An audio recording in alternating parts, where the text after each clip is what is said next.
Indo British advanced pain clinic నొప్పి మాయం surgery దూరం ఫర్ అపాయింట్మెంట్స్ 9155515563. పవన్ కళ్యాణ్ గారు ఒక పోర్ట్కి కాకినాడ పోర్ట్కి వెళ్ళి అక్కడ అక్రమంగా బియ్యాన్ని తరలిస్తున్నారు అని తెలుసుకొని సీజ్ ద షిప్ అని అంటారు. పోర్ట్ ఉన్నదేంటి మీరు కూర్చోబెట్టి స్మగ్లింగ్ చేయడానికి.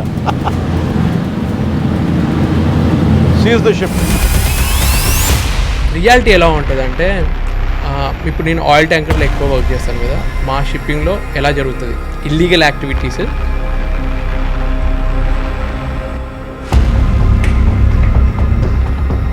లక్కీ భాస్కర్ సినిమాలో చూపిస్తారు కదా, టీవీలు, ఫ్రిడ్జ్లు, కార్లని సైతం షిప్ చేస్తారు అని విన్నాం. వేరే కంట్రీలో దొరికే బట్టలకి చాలా డిమాండ్ ఉండేది, అక్కడ నుంచి తెచ్చుకొని ఇక్కడ అమ్మడము, వాచెస్. ఏదన్నా ఒక టఫెస్ట్ ఛాలెంజ్ మీరు టేకప్ చేసింది ఏమన్నా ఉందా? సరే, సూయజ్ కెనాల్లో ఒక కంటైనర్ షిప్ ఎవర్ గివెన్ అనే షిప్ మధ్యలో ఆగిపోతే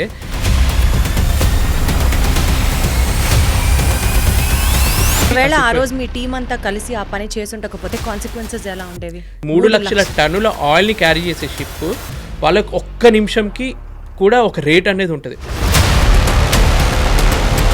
టైటానిక్ సినిమాలో చూపించినటువంటి న్యాచురల్ కెలామిటీ అంత బీభత్సం, ఒక రాక్కి వెళ్ళి షిప్ గుద్దుకోవడం. మొన్న సింగపూర్లో ఒక ఫైర్ యాక్సిడెంట్ జరిగింది. ఏంటంటే ఒక షిప్ యాంకర్లో ఉంది, ఇంకో షిప్ వచ్చి దాన్ని గుద్దింది అనమాట. 2 ఆయిల్ ట్యాంకర్లే. ఆయిల్ అంటే ఎంత డేంజరో మీకు తెలుసు. ఏదో ఒక సముద్రంలో ఆయిల్ ట్యాంకర్స్ స్పిల్ అయ్యి అక్కడికక్కడ మంటలు వచ్చేసి మొత్తం చాలామంది, అంటే మెరైన్ అట్మాస్ఫియర్ని మొత్తం నాశనం చేసి ఒక్క చుక్క ఆయిల్ కూడా బయట పడొద్దు అన్న ఒక లా తీసుకొచ్చారు. మన చేతుల్లో ఉండదు కదా, ఒక్క చుక్క ఆయిల్ కూడా పడొద్దు అంటే. అది ఒక ప్లాస్టిక్ ముక్క కానీ వుడెన్ బ్లాక్స్ కానీ ఏవి సముద్రంలో మేము వేయొద్దు. పొరపాటున వేసిన శాటిలైట్ తోటి వాళ్ళకి ఇమేజ్ వెళ్తే షిప్ని కూడా సీజ్ చేస్తారు. ఈ కెరియర్ని మీరు ఎంచుకున్నప్పుడు ఎప్పుడైనా సరే whether there any point of doubt, ఇది నాకు కరెక్టా? నాకన్నా జూనియర్ మా మదర్ చనిపోయిన తర్వాత విత్-ఇన్ 1 వీక్లో ఫాదర్ కూడా చనిపోతే తను షిప్ దిగలేక షిప్లో ఉంటే, సో అప్పుడు మనకు అనిపిస్తుంది కదా. ఇలా నిజంగా ఏదైనా మెడికల్ ఎమర్జెన్సీ మన ఫ్యామిలీకి వచ్చింది అనుకోండి, అప్పుడు అడిగితే పంపిస్తారా షిప్ నుంచి? షిప్ పాకిస్తాన్లో ఉంది, ఇండియన్స్కి ఎలవ్ లేదు దింపడానికి.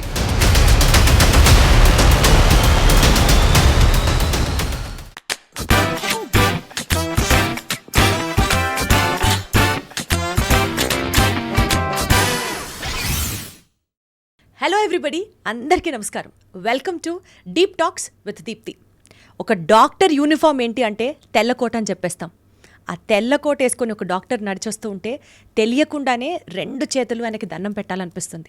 ఒక పోలీసోడి యూనిఫామ్ అంటే కాకి చొక్క వెనకాల బోలెడంతా స్వెట్ ఉంటుంది, బోలెడంతా స్ట్రెస్ ఉంటుంది, బోలెడంతా సమాజ హితం ఉంటుంది. అలాగే ఒక మెరైన్ ఇంజనీర్ కాస్ట్యూమ్ వెనకాల ఒక డిసిప్లిన్ ఉంటుంది, ఒక ప్రొఫెషనలిజం ఉంటుంది, అన్నిటికంటే ఎక్కువ ఒక రెస్పాన్సిబిలిటీ ఉంటుంది. కానీ ఇది కేవలం ఒక కాస్ట్యూమ్ మాత్రమే కాదు.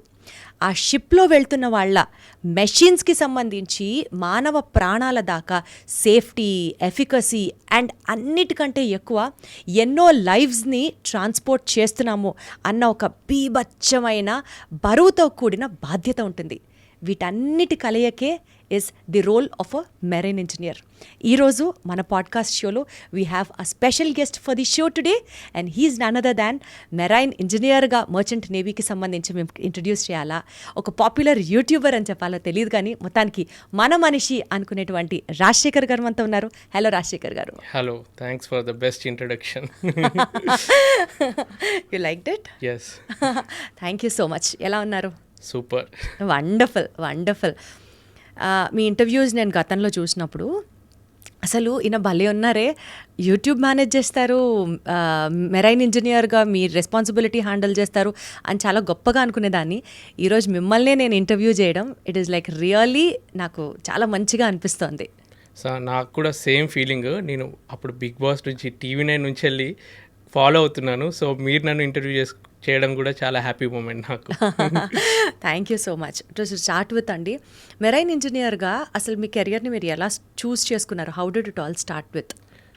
Maybe destiny. ఎందుకంటే నేను ఇదే చిన్నప్పటి నుంచి ఒక మెరైన్ ఇంజనీర్ అవుదామని కల పెట్టుకొని వచ్చిన ప్రొఫెషన్ కాదు. నేను యాక్చువల్గా అందరిలాగే మన ఇండియన్ ఫ్యామిలీస్ తెలుగు వాళ్ళు మెయిన్గా అమెరికాకి వెళ్ళి అక్కడ ఎక్కువ డబ్బు సంపాదించాలి ఆ మెంటాలిటీ తోటే ఫస్ట్ నా ఇంటర్మీడియట్ అవ్వగానే కంప్యూటర్ సైన్స్ తీసుకుందామని డిసైడ్ అయ్యాను. కాకపోతే నాకు మంచి ర్యాంక్ వచ్చింది, కానీ మంచి కాలేజ్ టాప్ కాలేజ్లో సీట్ రావాలంటే మెకానికల్ ఇంజనీరింగే సీట్ ఉందన్నమాట. సో కంప్యూటర్ సైన్స్ దొరకలేదు. సో మెకానికల్ ఇంజనీరింగ్ మంచి కాలేజ్ అని చెప్పి శ్రీనిధి కాలేజ్లో జాయిన్ అయ్యాను. ఆ టైంకి జాయిన్ అయిన తర్వాత ఇక నేను చదివిన 4 ఏళ్ళు మెకానికల్కి సంబంధించినదే జాబ్ చేస్తే బాగుంటుంది కదా అని ఒక థాట్ వచ్చింది నాకు. మళ్ళీ కంప్యూటర్కి ఎందుకు షిఫ్ట్ అవ్వాలి, అసలు mother of all engineering mechanical engineering అంటే ఒకప్పుడు దానికి ఇంత ప్రిఫరెన్స్ ఉండేదన్నమాట. సో దీనికి రిలేటెడ్గా నాకు ఏదైతే బాగుంటుందో అని సెర్చ్ చేస్తున్నప్పుడు షిప్పింగ్ కార్పొరేషన్ ఆఫ్ ఇండియా వల్ల ఇంటర్వ్యూ ఒకటి ఇట్లా మామూలుగా మనం గవర్నమెంట్ జాబ్స్కి అప్లై చేసినప్పుడు ఎలా అప్లై చేస్తామో ర్యాండమ్గా అప్లై చేశాను. అప్లై చేసి నేను మిస్టేక్ ఏం చేశానంటే మొత్తం ఫామ్ అప్లై చేసి పంపించాను. సడన్గా కాల్ వచ్చింది 1 వీక్ తర్వాత. మా మదర్ ఎత్తారు, హిందీలో మాట్లాడారు అనమాట. మా మదర్కి హిందీ రాదు, కాకపోతే ఏదో ఒకటి మేనేజ్ చేసి కమ్యూనికేషన్ చేసింది. వాళ్ళు ఏం చెప్పారంటే, మీ అబ్బాయి ఏదైతే పంపాడో అప్లికేషన్ ఫామ్ అందులో తన పేరు రాయడం మర్చిపోయాడు, ఆయన పేరు చెప్పండి, అప్పుడు అతనికి మేము హాల్ టికెట్ పంపుతామని అన్నారు. సో అప్పుడు మా అమ్మ హిందీ అర్థం కాకపోయినా ఏదో ఒకటి చెప్పి నా పేరు చెప్పి అక్కడ నేమ్ రాపిచ్చింది అనమాట. రాసిన తర్వాత వాళ్ళు నాకు ఎగ్జామ్కి పిలిచి అప్పుడు ఆల్ ఇండియా 2nd ర్యాంక్ వచ్చిందనమాట నాకు. సో అక్కడ నుంచి వెళ్ళి అక్కడ ఇంటర్వ్యూ అటెండ్ అవుతున్నప్పుడు నాకు తెలిసింది ఇలా షిప్లో 6 నెలలు ఉండాల్సి వస్తుంది అని చెప్పి. సో అప్పటి వరకు నా థాట్ ఎలా ఉండేదంటే, ఏదో పోర్ట్లో ఒక 6 మంత్స్ వర్క్ చేస్తాము, మళ్ళీ ల్యాండ్లోనే ఉంటుంది కదా పోర్టు, ఏం భయం ఉండదు అన్న ఒక ఫీలింగ్ తోటి ఉన్నాను. కానీ ఆ ఇంటర్వ్యూలో వాళ్ళు అన్నారు 6 మంత్స్ అలా సముద్రం మధ్యలో ఉండాల్సి వస్తుంది మీరు అన్నప్పుడు నాకు అప్పుడు లైట్ వెలిగిందనమాట. ఓహో, అంటే నేను ల్యాండ్ మీద ఉండను, ఇలా పెద్ద షిప్లలో వెళ్ళి సముద్రంలో సేల్ చేయాలని అప్పుడు నాకు తెలిసింది. ఆయన అక్కడ కొంచెం స్మార్ట్గా యాక్ట్ చేసి నాకు ఆల్రెడీ తెలుసు అన్న అబద్ధం ఆడేసి ఇంటర్వ్యూలో సెలెక్ట్ అయ్యాను. సో అప్పటి నుంచి మొదలైందనమాట నా జర్నీ. అంటే తెలియకుండా ఊబిలో పడ్డారు అన్నట్టే అలా ఒక్కసారి ఆ సముద్రం వాటర్ ఒక్కసారి టేస్ట్ చేస్తే అది వదలదు అంటారు, మా షిప్పింగ్ ఫీల్డ్లో అంటారు అనమాట. ఒక్కసారి నువ్వు షిప్ ఎక్కితే దాన్ని మళ్ళీ నువ్వు ఎంత వదులుకోవాలనుకున్నా వదలవు, అందులోనే ఉండిపోవాల్సి వస్తుంది. సో స్టార్టింగ్ అనుకున్నాను 3 years చేస్తే చాలు అని, ఇప్పుడు ఆల్మోస్ట్ 14 years అయింది జర్నీ. సో ఇప్పటి వరకు మీ జర్నీ ఎలా ఉందండి? అప్స్ ఉన్నాయి, డౌన్స్ ఉన్నాయి. బట్ నేను ఒకటి బాగా నమ్ముతాను, మనిషి 1 గంట హ్యాపీగా ఉండాలి అంటే వాళ్ళకి నచ్చిన వాళ్ళతో టైం స్పెండ్ చేయొచ్చు. ఒక రోజు బాగుండాలంటే పాత ఫ్రెండ్స్ని కలవచ్చు. ఒక వారం మంచిగా ఉండాలంటే ఒక టూర్కి వెళ్ళి హ్యాపీగా స్పెండ్ చేయొచ్చు. నెల బాగుండాలంటే పెళ్ళి చేసుకోవచ్చు. ఓన్లీ 1 month వరకు హ్యాపీగా ఉండగలం.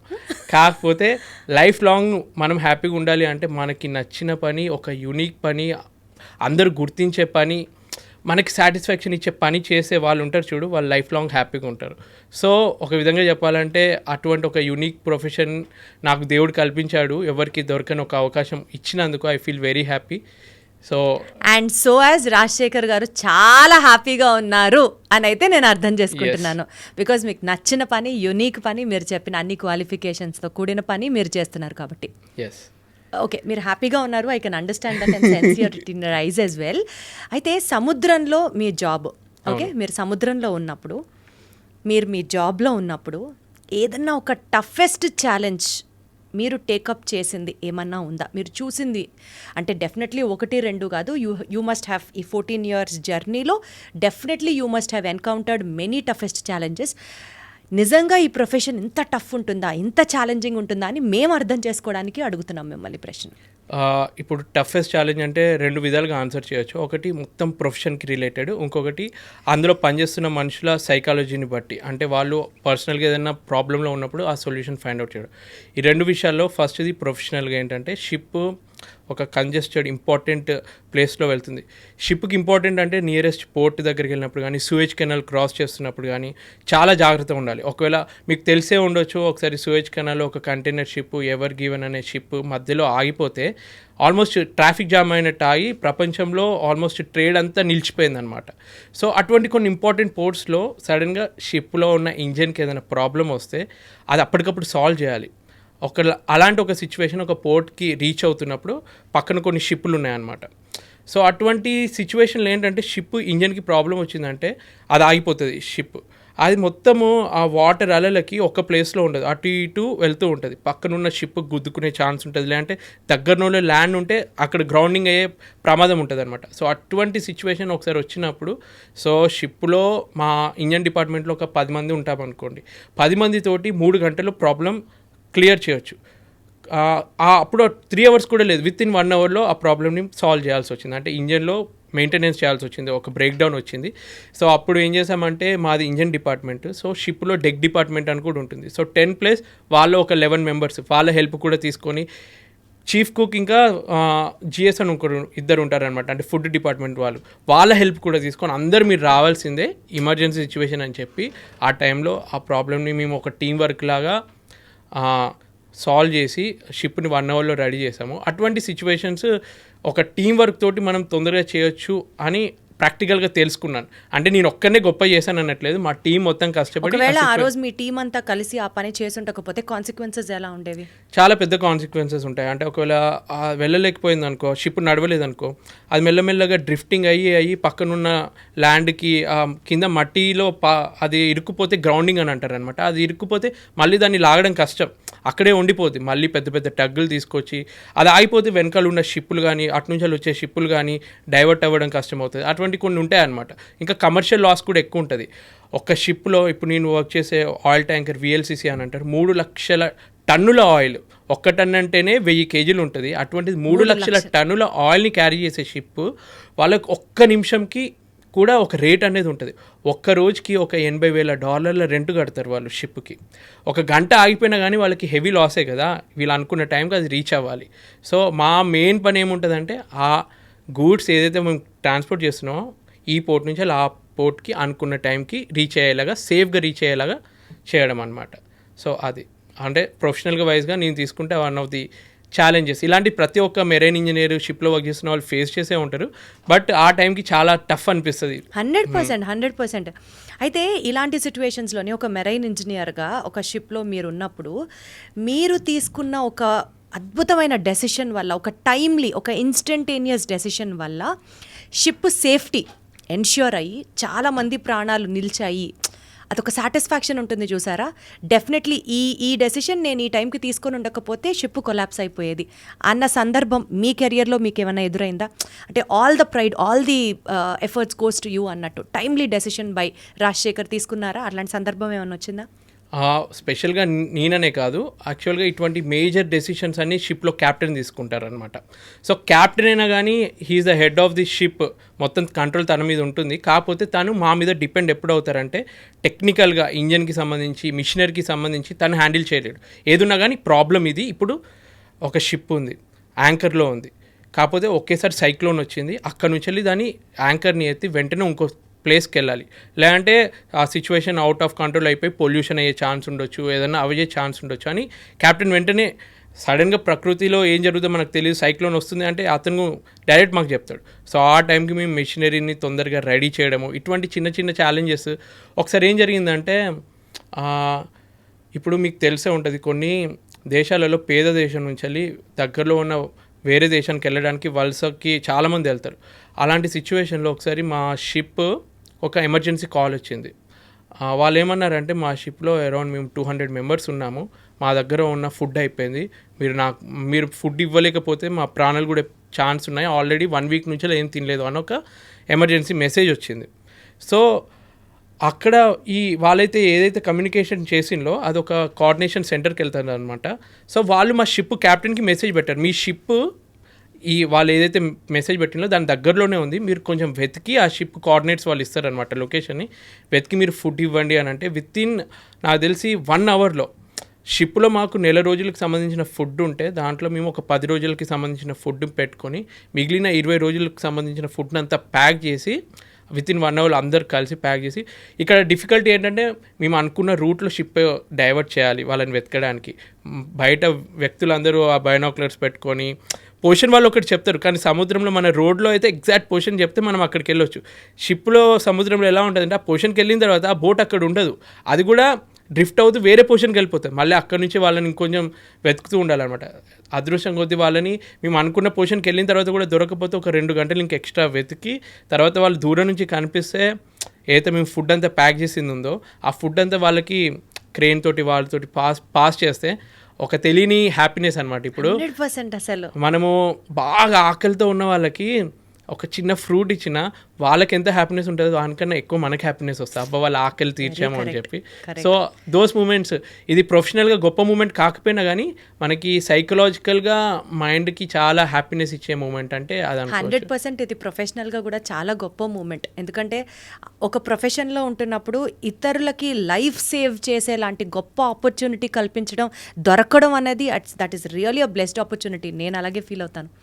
సో బేసికల్గా అండి, ఇప్పుడు మీరు ఈ డిజాస్టర్ సిచ్యువేషన్ గురించి చెప్పారు కాబట్టి నాకు ఇప్పటికిప్పుడు వస్తున్న థాట్, టైటానిక్ సినిమాలో చూపించినటువంటి న్యాచురల్ కెలామిటీ, అంత బీభత్సం, ఒక రాక్కి వెళ్ళి షిప్ గుద్దుకోవడం, ఇదంతా అది కూడా జరిగిన వాస్తవమైన కాదని వాళ్ళు సినిమాగా తీశారు కదా.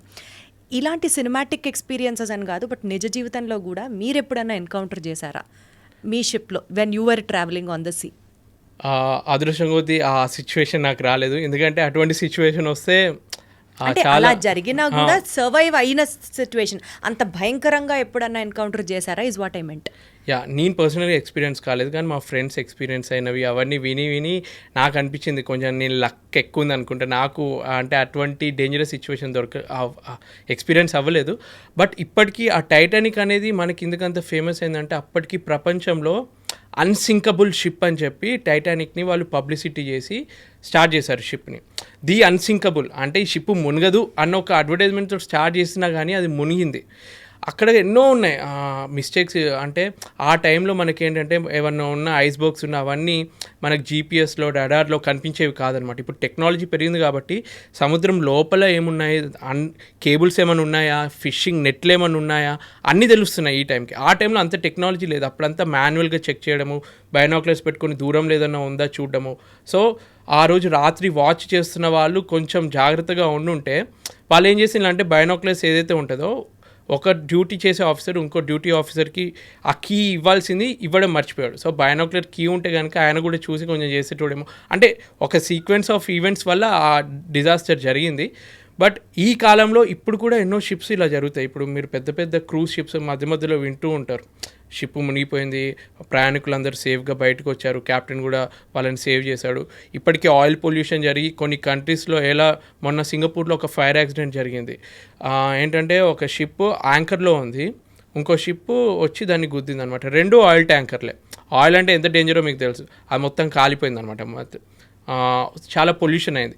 సో ఇటువంటి ఇప్పటికీ జరుగుతూ ఉంటాయి. సో బట్ ఎంత జరిగినా కానీ జరగాల్సిన ట్రేడ్ జరగాలి కాబట్టి ఇప్పుడు మన రోడ్ మీద జరిగే యాక్సిడెంట్లు ఎట్లా జరిగినా కానీ మనం ప్రయాణం చేస్తున్నాం కదా, అలానే షిప్పింగ్లో కూడా కంటిన్యూ అవుతూ ఉంటుంది. నా వరకు అయితే నేను పర్సనల్గా ఫేస్ అవ్వలేదు, కానీ ఇవన్నీ విన్నప్పుడు ఇంకా ఎక్స్ట్రా సేఫ్టీ ఎలా తీసుకోవాలి అని మాత్రం జాగ్రత్తగా పెట్టుకొని వర్క్ చేస్తాం.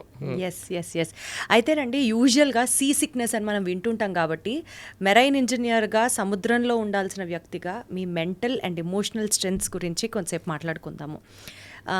కొంతమందికి ల్యాండ్ మీద ఉండి జస్ట్ క్రూజ్లో ఒక చిన్న హాలిడేకి వెళ్ళినా సరే కొన్ని గంటలు సముద్రంలో ఉండేసరికి ఏంటో లోన్లీగా ఉన్నాం, జనాల నుంచి దూరంగా ఉన్నాం, ఆ సీ సిక్నెస్ తీసుకోలేరు వాళ్ళు. వామిటింగ్స్ అవ్వడం కానీ, ఏదో ఒక రకమైన డిప్రెషన్లోకి ఉండడం కానీ, ఇలాంటి లక్షణాలు కొంతమందిలో ఉంటాయి. మీరు ఎప్పుడన్నా ఆ సీ సిక్నెస్ని ఫేస్ చేశారా? Maybe in your initial days I have to ask. షిప్లో స్టార్టింగ్ జాయిన్ అయినప్పుడు అప్పటి వరకు నా లైఫ్ మొత్తం ఇంట్లో వాళ్ళతోటి, చిన్న కొడుకుని కాబట్టి చాలా అల్లారు ముద్దుగా అడిగింది ప్రతీదీ ఇచ్చి, అంటే ఒక బాధ్యత లేకుండానే పెరిగాను అనుకో. అంటే వాళ్ళు చిన్నప్పుడు బాగా కష్టపడి వాళ్ళు ఉన్నారు కాబట్టి కనీసం మా పిల్లలకైనా అన్నీ వాళ్ళకి వీలైనంతగా ఇద్దామన్నట్టు. ఇంకా చిన్న కొడుకు ఎక్కువ ఉంటుంది కాబట్టి అలానే పెంచారు నన్ను. అంటే ఇప్పటికీ బయటికి వెళ్ళి ఏమైనా సామాన్ తీసుకురా అన్నా కానీ వాడికి ఎందుకు పని చెప్తున్నావు, నువ్వు వెళ్ళి తేవచ్చు కదా అని చెప్పి అమ్మ అంటుంది అనమాట. ఆ రేంజ్లో పెరిగిన ఒక అబ్బాయిని సడన్గా షిప్లో వదిలేస్తే ఎలా ఉంటుంది? సో నేను ఇప్పటికీ అనుకుంటాను, నన్ను చిన్నప్పటి నుంచి స్ట్రాంగ్గా పెంచుంటే ఆ టైంలో ఆ డిఫికల్టీ ఫేస్ అయ్యేవాడిని కాదు కదా అని చెప్పి. సో స్టార్టింగ్లో షిప్ జాయిన్ అయినప్పుడు మెంటల్గా, ఫిజికల్గా చాలా ఆ సిక్నెస్ అనేది ఉంటుంది. ఫస్ట్ సైకలాజికల్గా ఇంటికి దూరంగా ఉన్నా, మన వాళ్ళకి దూరంగా ఉన్నా, ఫ్రెండ్స్కి దూరంగా ఉన్నా, ఐసోలేషన్ అని ఒకటి ఫామ్ అవుతుంది. ఇంకొకటి ఏంటంటే ఫిజికల్గా సరిగ్గా నిద్ర పట్టదు. మనం ల్యాండ్ మీద ప్రశాంతంగా పడుకుంటాం. ఈరోజు మార్నింగ్ Tremors వచ్చాయి.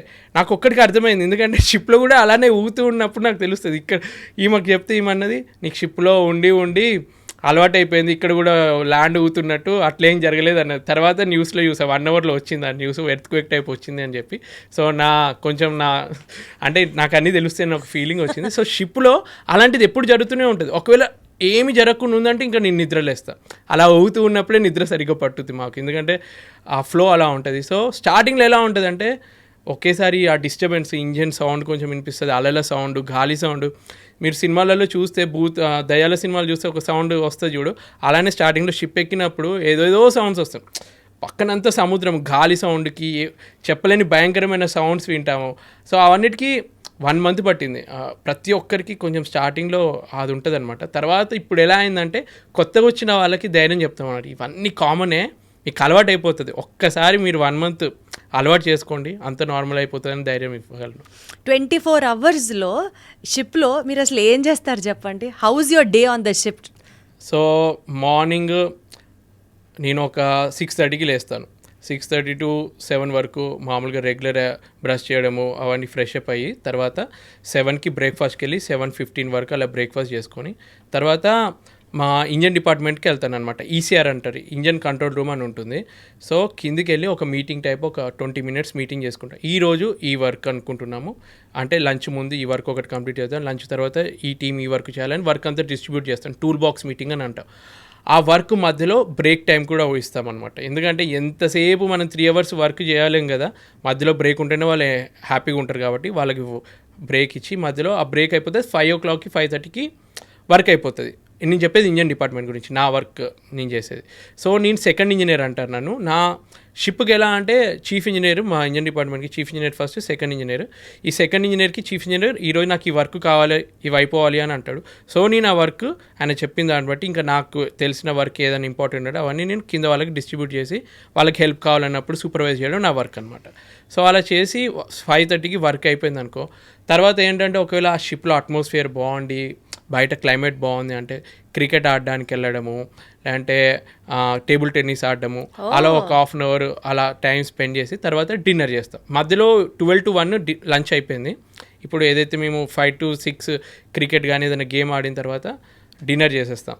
డిన్నర్ అయిపోయిన తర్వాత డిన్నర్ అంటే నిజం చెప్పాలంటే యాక్చువల్గా మనం ఫాలో అవ్వాల్సిన డిన్నరే అది.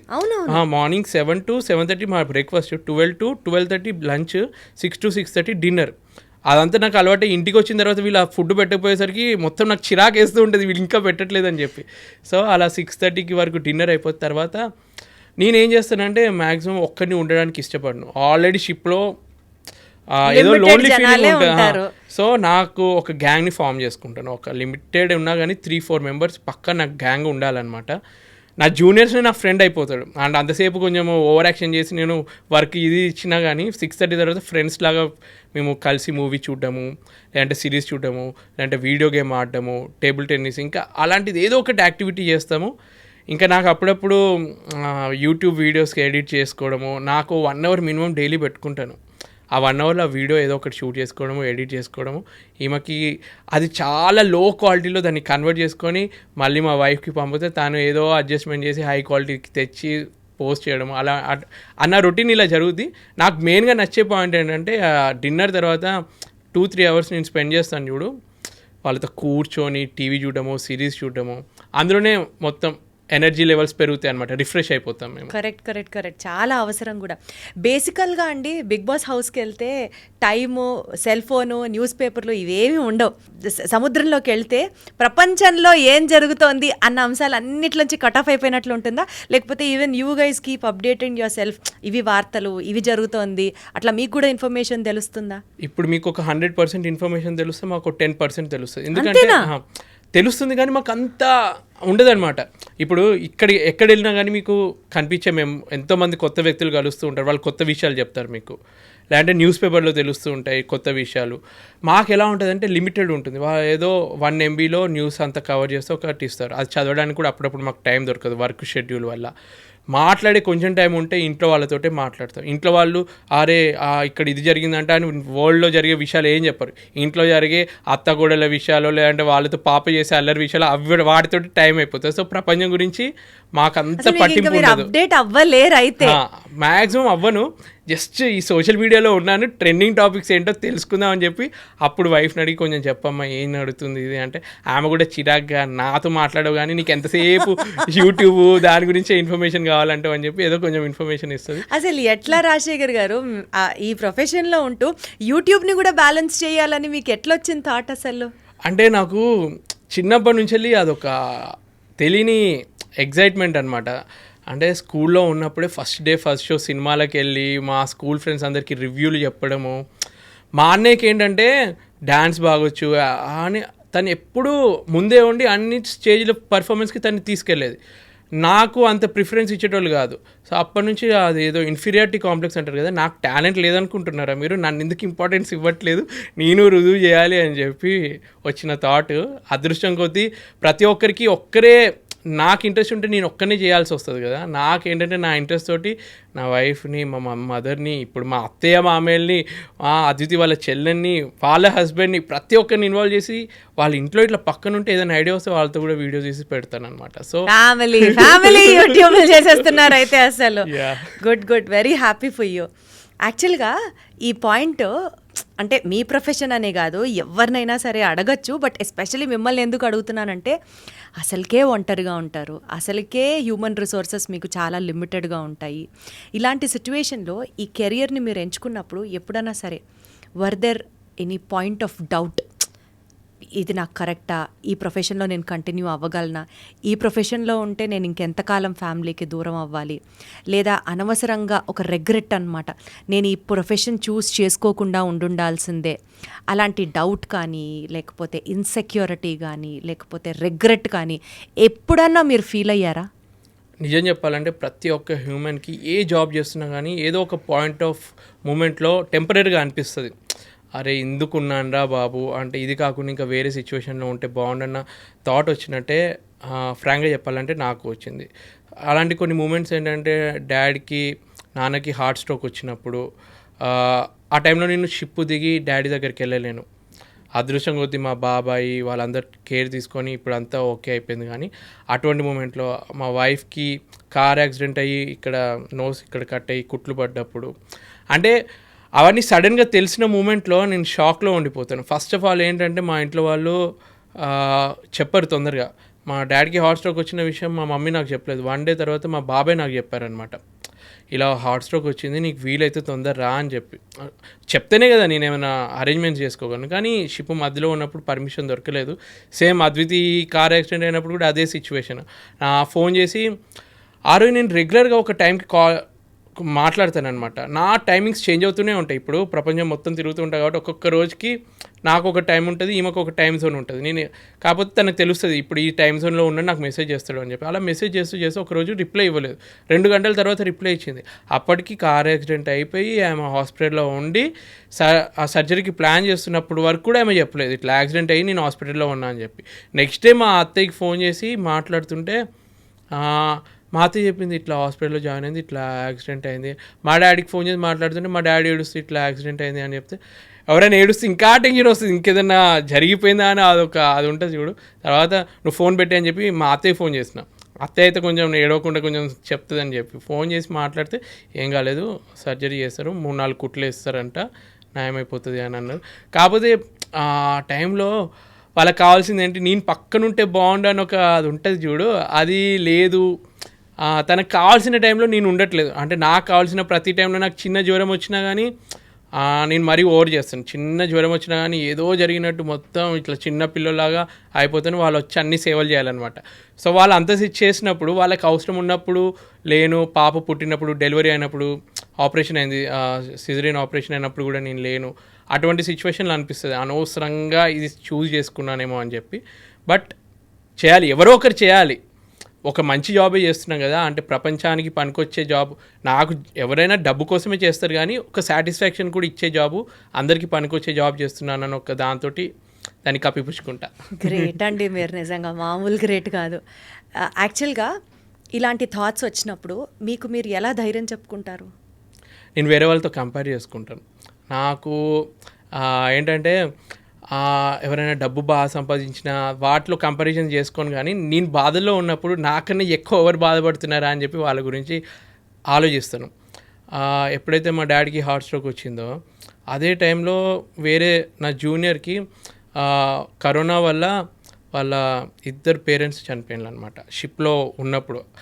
సో నా టైంకి నేను ఒక్కరిని ఆలోచించుకుంటే అబ్బా నాన్నకి హార్ట్ స్ట్రోక్ నేను లేను అని బాధ కన్నా, నాకన్నా జూనియర్ మదర్ చనిపోయిన తర్వాత విత్ ఇన్ 1 వీక్లో ఫాదర్ కూడా చనిపోతే తను షిప్ దిగలేక షిప్లో ఉంటే, సో అప్పుడు మనకు అనిపిస్తుంది కదా వాళ్ళకన్నా మనం ఎంత అదృష్టవంతులం. ఆ థాట్ తోటి ప్రపంచంలో ఏ బాధ ఉన్నా కానీ వేరే వాళ్ళతో కంపేర్ చేసుకుంటే మన బాధ కొంచెం తక్కువనే అనిపిస్తుంది. సో అట్లా కొంచెం కంపేర్ చేసుకుంటే రాజశేఖర్ గారు అంటే పాజిటివ్గా ఆలోచించాలి అని మనం అనుకుంటూ ఉంటాం, కానీ పాజిటివ్గా ఆలోచించడానికే ఇది ఒక పాజిటివ్ యాంగిల్. ఇంకొకళ్ళతో కంపేర్ చేసుకొని వాళ్ళకంటే మనం బాగున్నాం కదా అనుకుంటే నిజంగా మన కష్టం చిన్నదైపోతుంది. ఇది నేను విన్నాను, కానీ ఇప్పుడు మీరు ప్రాక్టికల్గా చెప్తుంటే నేను ఎక్కువ కనెక్ట్ అవుతున్నాను ఈ మాటతో. ఇలా నిజంగా ఏదైనా మెడికల్ ఎమర్జెన్సీ మన ఫ్యామిలీకి వచ్చింది అనుకోండి, అప్పుడు అడిగితే పంపిస్తారా షిప్ నుంచి? ఎన్నో పాయింట్స్ కవర్ అవుతాయి దీంట్లో. ఇప్పుడు ఏంటంటే ఒకవేళ షిప్ పాకిస్తాన్లో ఉంది, ఇండియన్స్కి ఎలవ్ లేదు దింపడానికి, కొన్ని కంట్రీస్లో వార్ జరుగుతుంది, లేదంటే కరోనా వల్ల అన్ని రిస్ట్రిక్షన్స్ ఉన్నాయి. కొన్ని సిచ్యువేషన్స్లో ఎంత ప్రయత్నించాను కానీ దింపలేరు. కొన్ని మంచి పోర్ట్స్లో ఉంది, షిప్ మధ్యలో ఉన్నా కానీ షిప్ని దగ్గర ఉన్న పోర్ట్కి డైవర్ట్ చేసి విత్ ఇన్ 2 డేస్లో ఆ పోర్ట్కి వెళ్ళిన తర్వాత అక్కడ నుంచి దింపే ప్రయత్నం చేయొచ్చు. ఇప్పుడు ఏంటంటే ఇన్సూరెన్స్ కవర్ అవుతుంది అనమాట. సో ఆ ఇన్సూరెన్స్లో వాళ్ళంతా క్లెయిమ్ చేసుకోవచ్చు. సో ఇటువంటి ఎమర్జెన్సీస్లో వాళ్ళు పంపే ఛాన్స్ ఉంటుంది. కొన్ని మంచి కంపెనీస్ వాళ్ళ క్రూ గురించి మంచిగా ఆలోచించే కంపెనీలు ఎవరైనా ఉంటే వాళ్ళు చేస్తారు. కానీ ఈ మధ్య ఏ కంపెనీ అయినా ఎక్కడ చూసుకున్నా ఫస్ట్ వాళ్ళకి కావాల్సింది మనీ. ఒకవేళ బాగా ఖర్చు అవుతుంది అనుకుంటే అవాయిడ్ చేయడానికి మ్యాక్సిమం ట్రై చేస్తారు. మ్యాక్సిమం షిప్పింగ్ కంపెనీస్ కూడా అంతే, మ్యాక్సిమం అవాయిడ్ చేస్తారు. వాళ్ళు నువ్వు 4 months కాంట్రాక్ట్ 6 months కాంట్రాక్ట్ నువ్వు సైన్ చేసావు, అన్ని రోజులు నువ్వు ఉండాల్సిందే అన్న పాయింట్ తోటి ఉంటుంది. జరిగినా సరే యూజువల్గా రావడానికి సిచ్యువేషన్స్ కండిషన్స్ అప్లై. ఏమన్నా మరీ ఎమర్జెన్సీ అంటే ఇక దగ్గర రిలేటివ్ అయింది అంటే అప్పుడు బాగా ఆలోచించి డైవర్ట్ చేసి పంపడం అట్లా చేసే కంపెనీస్ ఉన్నాయి. బట్ మ్యాక్సిమం చాలా మటుకు చేయరు. అసలు యూజువల్గా షిప్లో వర్క్ చేయడం అంటేనే ఒక హై స్ట్రెస్ అట్మాస్ఫియర్లో వర్క్ చేయడం అన్నట్టు లెక్క. ఇప్పుడు మీరు చెప్తున్న సిచ్యువేషన్స్ చూస్తున్నా సరే, ఇలాంటి సిచ్యువేషన్స్లో ఉన్నప్పుడు అంటే ఫస్ట్ ఆఫ్ ఆల్ ఫ్యామిలీకి దూరంగా ఉంటాం, సెకండ్ ఆఫ్ ఆల్ ఒక 20-25 మంది క్రూ ఉంటారు. అందులో బాగా మనకు తెలిసిన వాళ్ళు ఒక 3-4 మీరు చెప్పినట్లుగా ఒక బ్యాచ్ ఉంటుంది. ఇంత లిమిటెడ్ రిసోర్సెస్లో ఉన్నప్పుడు, ఒక హై స్ట్రెస్ ఎన్విరాన్మెంట్లో పనిచేస్తున్నప్పుడు మెంటల్ హెల్త్ డిస్టర్బ్ అవ్వదా అండి? అందుకే నేను నాకు రిఫ్రెష్ అవ్వడానికి అందరూ అంటారు మనిషి మంచి బుక్కులు చదవాలి, లేదంటే మెడిటేషన్ చేయాలి, యోగా చేయాలి, పెద్ద పెద్ద మాటలు చెప్తారు. నాకు తెలిసి నా వరకు ఏంటంటే నీకు నచ్చిన 2-3తోటి 2 గంటలు అంత సొల్లు మాట్లాడినా కానీ మైండ్లో ఉన్న బాధని షేర్ చేసుకోవడానికి ఎవరైనా ఒకరుండి లేదంటే నవ్వుకుంటూ ఏదో ఒకటి మాట్లాడితే మైండ్ రిఫ్రెష్ అయిపోతుంది. ఇక్కడ మనకి ఎంటర్టైన్మెంట్ కోసం ఎన్నో ఆప్షన్స్ ఉన్నాయి.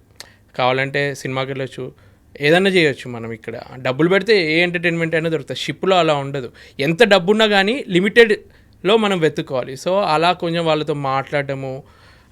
మెయిన్గా నేనేం చేస్తానంటే, ఇప్పుడు చాలామంది వర్క్లో బిజీగా ఉండి మొత్తం అప్పుడప్పుడు కోపంతో తిడుతూ ఉంటాం.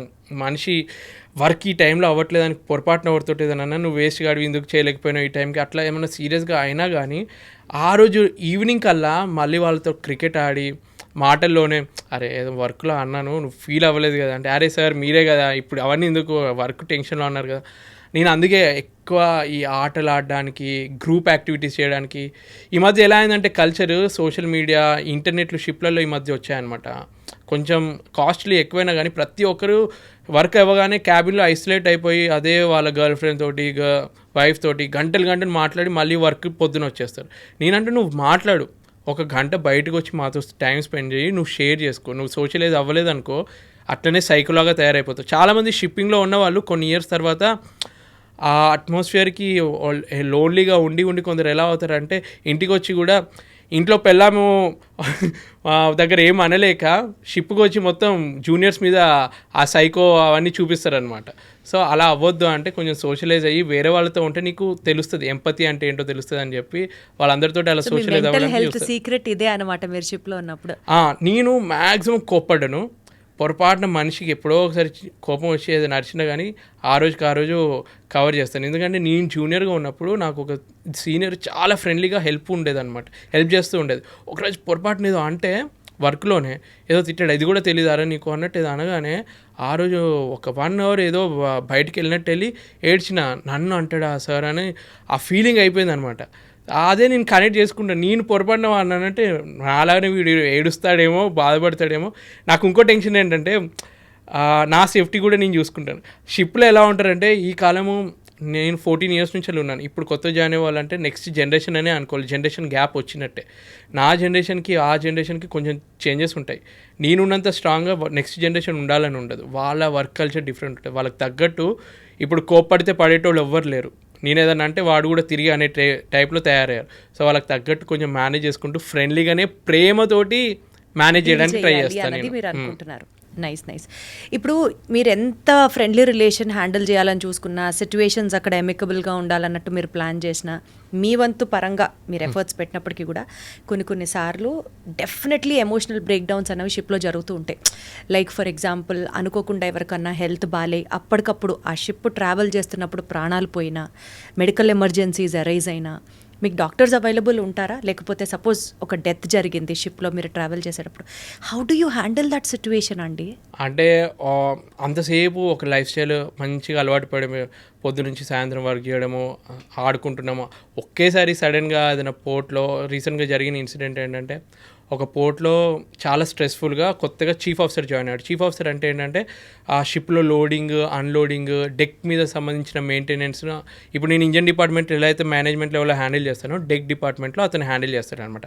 సో అక్కడ లోడింగ్ అవుతుందన్నమాట.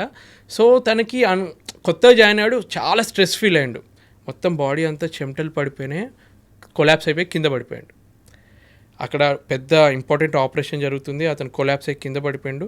అదృష్టం కొద్దీ అది పోర్ట్లో ఉంది కాబట్టి వెంటనే అతన్ని అంబులెన్స్ రప్పించి అక్కడ నుంచి హాస్పిటల్కి షిఫ్ట్ చేశాం. బట్ జరిగిన ఒక 10 minutes ఆ షిప్లో అట్మాస్ఫియర్ వల్ల మాకు ఆల్మోస్ట్ ఒక 10 days వరకు సైకలాజికల్గా ఆ ఫీలింగ్ ఉంటుంది. మనం తోటి మంచిగా ఫ్రెండ్లీగా ఉండే ఒక వ్యక్తి ఇంత స్ట్రెస్కి గురై ఇట్లా పడిపోయిండు. అదృష్టం కొద్దీ అతను బతికాడు. అది పోర్ట్లో ఉండి ఆ టైంకి అతను హాస్పిటల్కి వెళ్ళిండు కాబట్టి పొరపాటున అది కరెక్ట్ టైంకి లేకపోతే మనిషి ఎంతోమంది ప్రాణాలు ఇట్లా. ఈ స్ట్రెస్ఫుల్ అట్మాస్ఫియర్ ఎలా ఉంటుందంటే మనం ఎంత హెల్తీగా ఉన్నా కానీ ఇప్పుడు జిమ్ చేసేటోళ్ళు కూడా అప్పుడప్పుడు కొలాప్స్ అవుతూ ఉంటారు. సో మెంటల్ హెల్త్ అనేది చాలా ఇంపార్టెంట్ నా దృష్టిలో. ఇప్పుడు యంగ్స్టర్స్ కూడా ఎట్లా ఒక 23-24 years వాళ్ళు కూడా హార్ట్ స్ట్రోక్ తోటి వచ్చి చనిపోతున్న వాళ్ళు ఉన్నారు. వాళ్ళు ఎందుకంత స్ట్రెస్ తీసుకుంటున్నారు? వాళ్ళ ఫ్యామిలీ ఇష్యూస్ కానీ, ప్రొఫెషనల్ ఇష్యూస్ కానీ, దీనివల్ల ఎక్కువ స్ట్రెస్ ఈ మధ్య జనరేషన్కి పెరుగుతుంది. నేను అనేది ఒకటే, నువ్వు అంత స్ట్రెస్ తీసుకోవాల్సిన అవసరం లేదు. పాతకాలం వాళ్ళు బతకలేదు 100 years, 10 మందిని కానీ కూడా వాళ్ళు మంచినే పెంచుకున్నారు. ఇప్పుడు ఒక్కరిని కానీ ఎక్కువ మనము వాళ్ళని అల్లారు ముద్దుగా పెంచాలి, ప్రపంచంలో ఉన్నాయి అన్ని ఇవ్వాలి అన్న ఫీల్ తోటి మనం ఎక్కువ స్ట్రెస్ తీసుకుంటున్నాం.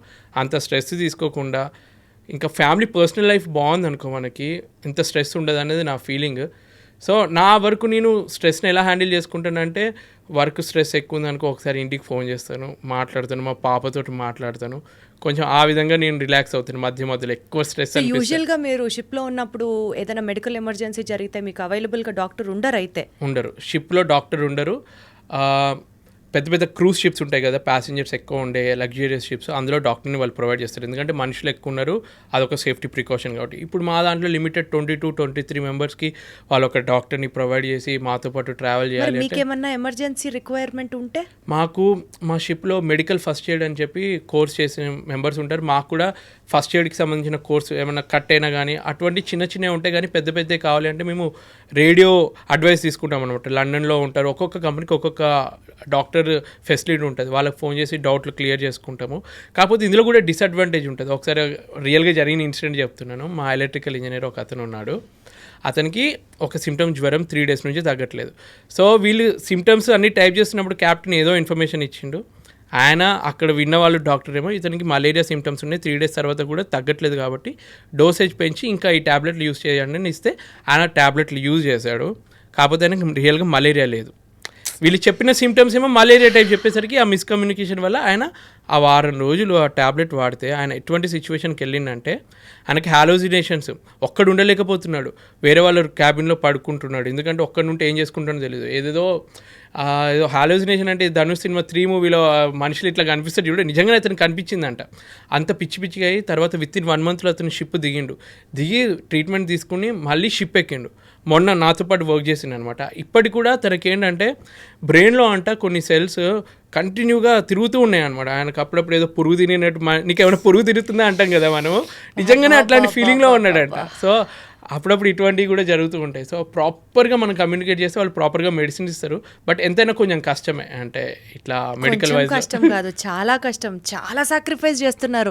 ఒక మెరీన్ ఇంజనీర్గా అంటే ఒక షిప్ క్రూ మెంబర్గా మీరు ఒక షిప్ ఎక్కారు అని అంటే it's not an easy task, it's not a cake walk. And at the rate of many sacrifices ఎంతో కష్టాన్ని కూర్చి మీరు ఆ ప్రొఫెషన్లో ఉన్నారు. అంతే, హ్యాట్స్ ఆఫ్ అండి మీకు, నిజంగా హ్యాట్స్ ఆఫ్.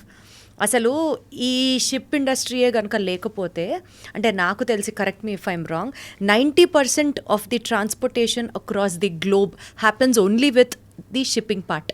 ఎస్, ఇవాళ ఆయిల్ ట్యాంకర్స్ అక్కడ ఒక ప్లేస్ నుంచి ఒక ప్లేస్కి వెళ్తున్నాయనే కానివ్వచ్చు, మర్కండైజ్ ఆ విషయానికి మాట్లాడితే ప్రతి చిన్నది, ఉప్పు, పప్పు, everything, all the merchandise is getting transported in the world అంటే it is only because of the shipping.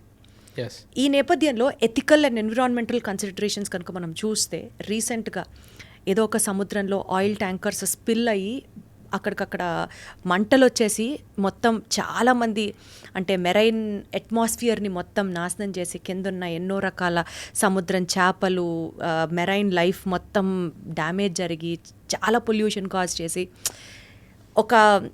అది ఏ ఊర్లో జరిగిందండి ఇది? విచ్ పర్టికులర్ సీ అని చెప్పాలి దీన్ని? ఒకసారి అయితే యుఎస్ కోస్ట్లో కూడా ఇలా జరిగింది, ఇట్లా మొత్తం. ఓకే, సో రీసెంట్గా సింగపూర్లో జరిగింది, అంతకుముందు యుఎస్ సీ కోస్ట్ దగ్గర ఒకసారి జరిగింది. ఇలాంటి సందర్భాలు జరిగినప్పుడు అనిపిస్తూ ఉంటుంది, మనిషి డెవలప్మెంట్ కోసం టెక్నాలజీని వాడి ప్రపంచ సంతోషం కోసం, మనందరి హ్యాపీనెస్ కోసం అడ్వాన్స్మెంట్స్ అవుతున్నాయి. షిప్పింగ్ ప్రాపర్గా వర్క్ అయినప్పుడు అందరం సంతోషంగా ఉన్నాం. కానీ ఇలాంటి డిజాస్టర్స్ జరిగినప్పుడు అరే, మనిషి తన స్వార్థం కోసం తన చుట్టూ ఉన్న వాతావరణాన్ని నాశనం చేస్తున్నాడు, పొల్యూట్ చేసేస్తున్నాడు అని ఒక గిల్ట్ వస్తుంది చూడండి. ఇట్లాంటివన్నీ చూసినప్పుడు మెరైన్ ఇండస్ట్రీలో పొల్యూషన్ని తగ్గించడానికి ఇలాంటి స్టెప్స్ ఉంటే బాగుంటుంది, ఇలాంటి యాక్టివిటీస్ కదా మనం టేకప్ చేయాలని మీకు ఎప్పుడన్నా అనిపించిందా? యాక్చువల్గా షిప్పింగ్లో ఏంటంటే ఏ యాక్సిడెంట్ జరిగినా కానీ కొత్త లా ఒకటి, రెగ్యులేషన్ ఒకటి వస్తుంది. ఇప్పుడు టైటానిక్ ఇన్సిడెంట్ జరిగిన తర్వాత సోలాస్ అని చెప్పి ఒక కొత్త ఇంట్రడ్యూస్ అయిందనమాట మెర్చెంట్ నేవీలో. అంటే అప్పటి వరకు ఆ నావిగేషన్కి సంబంధించిన సేఫ్టీకి అంత ఇంపార్టెన్స్ లేదనమాట. సో దాని తర్వాత ప్రతి ఒక్క కంట్రీకి ఇవన్నీ ఇంప్లిమెంట్ చేయాలి అని చెప్పి కొత్తగా ఒక లాని ఇంట్రడ్యూస్ చేశారు. ఒక ఆయిల్ పొల్యూషన్ ఏంటి, ఒక కంట్రీలో ఏదైనా అయిందనుకో, షిప్ వల్ల కోస్ట్ మొత్తం ఖరాబ్ అయిన తర్వాత మార్పోల్ అని చెప్పి ఒక కొత్త దాన్ని ఇంట్రడ్యూస్ చేస్తారు. దీంతో ఏంటంటే ప్రతి ఒక్క షిప్ ఇవన్నీ ఫాలో అవ్వాల్సిందే, ఒక్క చుక్క ఆయిల్ కూడా బయట పడొద్దు అన్న ఒక లా తీసుకొచ్చారు. ఆఖరికి సీవేజ్ ఏదైతే మా షిప్ నుంచి అది మన చేతిలో ఉండదు కదా, ఒక్క చుక్క ఆయిల్ కూడా పడొద్దు అంటే అది అలా ఉండకుండా చేసే బాధ్యత మాకే ఇచ్చారనమాట. ఏదైతే షిప్లో ఇప్పుడు ఇంత లక్షల ఆయిల్ ఉంది, అది వెళ్ళకుండా ఉండాలి అంటే బయట దాన్ని డబుల్ హల్ అని అంటారు అనమాట. ఒకప్పుడు ఒక్క హల్లే ఉండేది, అంటే బయట లేయర్ ఒక్కటే ఉండేది. ఇప్పుడు ఆయిల్ ఏ షిప్ అయినా తీసుకున్న ఈ ఆయిల్ ట్యాంకర్లో డబుల్ హల్ అని ఉంటుంది. అంటే ఒక లేయర్కి హోల్ పడ్డా కానీ డైరెక్ట్ ఆయిల్ బయటకు వెళ్ళకుండా ఇంకో లేయర్ కూడా ఉందన్నమాట బయట. సో అలాంటి కొత్త కొత్త కన్స్ట్రక్షన్ లెవెల్ నుంచి వెళ్ళి మేము వర్క్ చేసే మిషనరీ మీద కూడా ఇటువంటి రూల్స్ పెట్టారు. ఇప్పుడు వర్క్ చేస్తున్నప్పుడు ఆయిల్ అంతా ఉంటుంది, గ్రీస్ అంతా పడి ఉంటుంది, దాని అంతా బయట పడేయలేము మేము. ఏదైతే ఆయిలీ వాటర్ ఉంటుందో దాని అంతా ఫ్రెష్ వాటర్ లాగా ఆల్మోస్ట్ కన్వర్ట్ చేసి మేము బయటకు వదులుతాం అనమాట. ఆ డర్ట్ ఏదైతే ఉందో వేరే పోర్ట్లో మనము గార్బేజ్ లాగా ఇస్తాము. నిజం చెప్పాలంటే మేము అమెరికాకి వెళ్ళినప్పుడు అయితే తలలు పట్టుకుంటాం, ఏంట్రా బాబు ఇన్ని సేఫ్టీ రూల్సా, ఇంత ఒక్క ప్లాస్టిక్ ముక్క కానీ, ఆఖరికి కార్టూన్స్ ఉంటాయి కదా ఇప్పుడు మనం ఏదైతే స్టోర్స్ కానీ వుడెన్ బ్లాక్స్ కానీ ఏవి సముద్రంలో మేము వేయొద్దు. పొరపాటున వేసిన శాటిలైట్ తోటి వాళ్ళకి ఇమేజ్ వెళ్తే షిప్ని కూడా సీజ్ చేస్తారు. బట్ ఇంకొకటి ప్రాబ్లం ఏంటంటే మేము ఇంత జాగ్రత్తలు తీసుకొని పొల్యూషన్ అవాయిడ్ చేస్తామా, అదే మేము అమెరికాకు ఏదైనా డెవలప్ కంట్రీకి వెళ్తే ఆ సముద్ర తీరంలో చూస్తే అక్కడనే ప్లాస్టిక్ చెత్త చెదరము. మనం అనుకుంటాం America what a country, developed country అనుకుంటాం, కానీ అక్కడ కొన్ని పోర్ట్స్ ఎలా ఉంటాయంటే ఆ ప్లాస్టిక్ బాటిల్తోటి మొత్తం సముద్ర తీరం అంతా నిండి ఉంటుంది అనమాట. ఏదో సినిమాలలో చూపిస్తే మంచి మంచి దగ్గర తీస్తారు, కానీ యాక్చువల్ రియాలిటీస్ కొన్ని దారుణంగా ఉంటాయి చూడడానికి. అంతే. సో నా డౌట్ ఏంటంటే ల్యాండ్ దగ్గర ఉన్నప్పుడు ఇక్కడ మన ఇల్లు మంచిగా క్లియర్గా ఉండాలి, సాఫ్గా ఉండాలని చెప్పి మనం ఏం చేస్తాం, మన చెత్త ఎదురింట్లో వేసినా మనకేం బాధ ఉండదు, మన ఇల్లు బాగుండాలని చెప్పి ఇంకో వేరే ఇంట్లో వేస్తాం. ఇప్పటికీ తడి చెత్త పొడి చెత్త అంటే అది డివైడ్ చేసి వేసే వాళ్ళు కూడా చాలా తక్కువ మంది ఉన్నారు. వాళ్ళకి డబ్బులు 100 రూపాయలు ఎందుకు ఇవ్వాలరా, మేమే ఏదో ఒక గల్లీ దగ్గరికి వెళ్ళి పడేస్తాం. వాళ్ళకి చెత్త అయినాక నేను 100 రూపాయలు ఇవ్వడానికి కూడా ఆలోచించే కుటుంబాలు ఉన్నాయి. సో ల్యాండ్ దగ్గర ప్రాబ్లం ఉంది, కానీ నిజం చెప్పాలంటే షిప్లో పనిచేస్తున్న వాళ్ళకి ఇంటెన్షనల్గా వాళ్ళు చేసే రైట్ లేదు. ఎందుకంటే ఏదైనా చేస్తే మొత్తం లా ఇన్వాల్వ్ అయి ఉంటుంది, వాళ్ళకి జాబ్ పోయే ఛాన్స్ ఉంటుంది, పెనాల్టీస్ ఉంటాయి. కాకపోతే కొన్ని మనం చేయలేం, మన కంట్రోల్లో లేని కొన్ని ఉంటాయి. న్యాచురల్ కెలామిటీస్ జరిగినప్పుడు వేరే షిప్ ఆగింది, పొరపాటున వేరే షిప్ మిస్టేక్ వాళ్ళు వచ్చి గుద్దితే వాళ్ళు ఏం చేస్తారు. సో కొన్ని మన చేతిలో ఉన్నప్పుడు ఇలాంటివి జరుగుతాయి. మీరు రీసెంట్గా చూసుంటారు, 1 year బ్యాక్ బాల్టిమోర్ అని చెప్పి అమెరికాలో ఒక పోర్ట్ బ్రిడ్జ్, ఒక కంటైనర్ షిప్ బ్రిడ్జ్ని కూల్స్తే ఆ బ్రిడ్జ్ మొత్తం కొలాప్స్ అయిపోయింది. అదే 2-3 చనిపోయారు అందులో.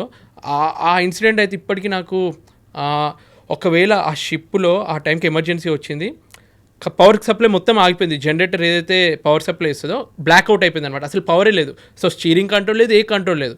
సో స్టీరింగ్ కంట్రోల్ లేనప్పుడు ఏమైందంటే ఏదైతే బ్రిడ్జ్ యొక్క బీమ్ ఉంటుందో ఆ బీమ్కి గుద్దుకొని ఆ షిప్ గుద్దుకోగానే అది మొత్తం బీమ్ కూలిపోయి ఆ బాల్టిమోర్ ఆ బ్రిడ్జ్ మొత్తం కూలిపోయింది అనమాట.